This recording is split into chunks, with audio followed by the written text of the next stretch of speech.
নমস্কার বন্ধুরা, আপনারা দেখছেন জব আইডিয়া ইউটিউব চ্যানেল।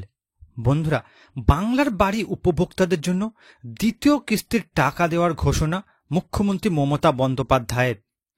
এছাড়া বন্ধুরা, আবাস যোজনা যে সকল উপভোক্তা ওয়েটিং লিস্টে আছে তাদেরও কবে টাকা দেওয়া হবে ঘোষণা করল। তো বন্ধুরা, বাংলার বাড়ি প্রকল্পের মাধ্যমে যে সকল উপভোক্তারা প্রথম কিস্তির টাকা পেয়েছে তাদের কবে টাকা দেওয়া শুরু হবে, যে সকল উপভোক্তাদের ওয়েটিং লিস্টে নাম আছে তাদের কবে টাকা আসবে, সমস্ত কিছুই জানাবো আজকের এই ভিডিওতে। তাই বন্ধুরা, ভিডিওটিকে পুরোপুরি দেখবেন। ভিডিওটি পুরোপুরি দেখার সাথে সাথে বলবো বন্ধুরা, আপনারা যারা আমাদের চ্যানেলে নতুন দর্শক, চ্যানেলটি সাবস্ক্রাইব করে অল নোটিফিকেশন বেলটি অন করে নেবেন বিভিন্ন সরকারি প্রকল্পের আপডেট সবার প্রথম পাবার জন্য। চলুন বন্ধুরা, আজকের ভিডিওটি শুরু করা যাক। দেখুন বন্ধুরা, আজকের এই প্রতিবেদন বাংলার বাড়ির সুখবর। মে মাসে 12 লক্ষ মানুষের অ্যাকাউন্টে দ্বিতীয় কিস্তির টাকা দেবে নবান্ন। তো বন্ধুরা, মে মাসে কোন কোন উপভোক্তারা বাংলার বাড়ির মাধ্যমে টাকা পেতে চলেছেন চলুন বিস্তারিত জেনে নেওয়া যাক। দেখুন বন্ধুরা, 2026-এ রয়েছে বিধানসভা ভোট, আর এই বিধানসভা ভোটকে পাখির চোখ করে ইতিমধ্যে অঘোষিত প্রচার শুরু করে দিয়েছে রাজনৈতিক দলগুলি। সেই সঙ্গে নানা রকম ইস্যু তো রয়েছে যেগুলিকে নিশানা করে রাজ্য সরকার ও বিরোধী দলগুলি একে অপরকে আক্রমণ করছে। এসবের মাঝেই বাংলার আবাস যোজনা নিয়ে বিরাট ঘোষণা করলেন মুখ্যমন্ত্রী মমতা বন্দ্যোপাধ্যায়। এবার তিনি যা ঘোষণা করলেন, উপকৃত হবেন বাংলার কয়েক লক্ষ মানুষ।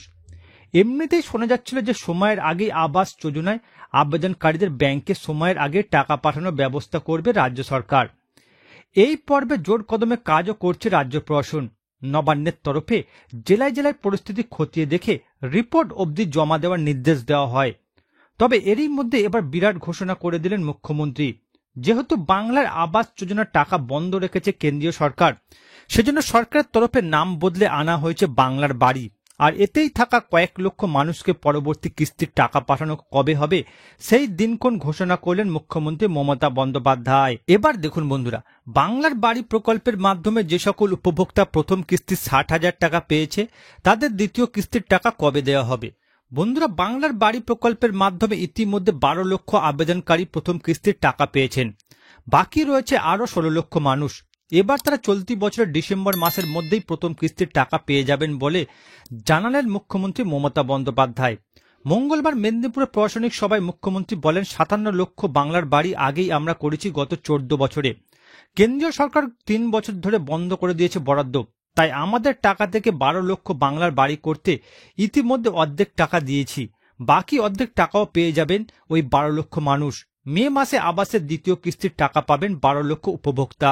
অর্থাৎ বন্ধুরা, বাংলার বাড়ি প্রকল্পের মাধ্যমে যে সকল উপভোক্তা প্রথম কিস্তি 60,000 টাকা পেয়েছেন তারা মে মাসে বাংলার বাড়ির দ্বিতীয় কিস্তি 60,000 টাকা পাবেন।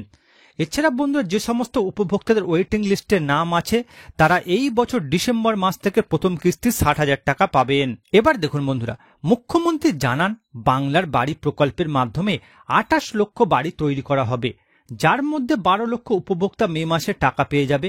বাকি 16 লক্ষ উপভোক্তাকে ডিসেম্বরে প্রথম পর্যায়ে টাকা দেওয়া হবে।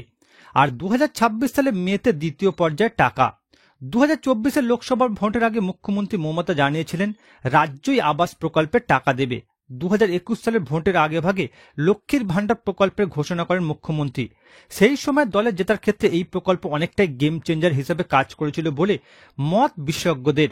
এবারে বাংলার বাড়ির টাকা গেম চেঞ্জার হলেও হতে পারে বলে দাবি করছে বিশিষ্ট মহল।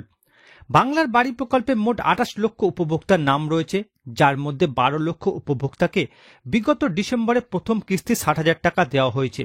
বাংলার বাড়ি প্রকল্পে দুটি কিস্তিতে 1,20,000 টাকা পাওয়ার কথা।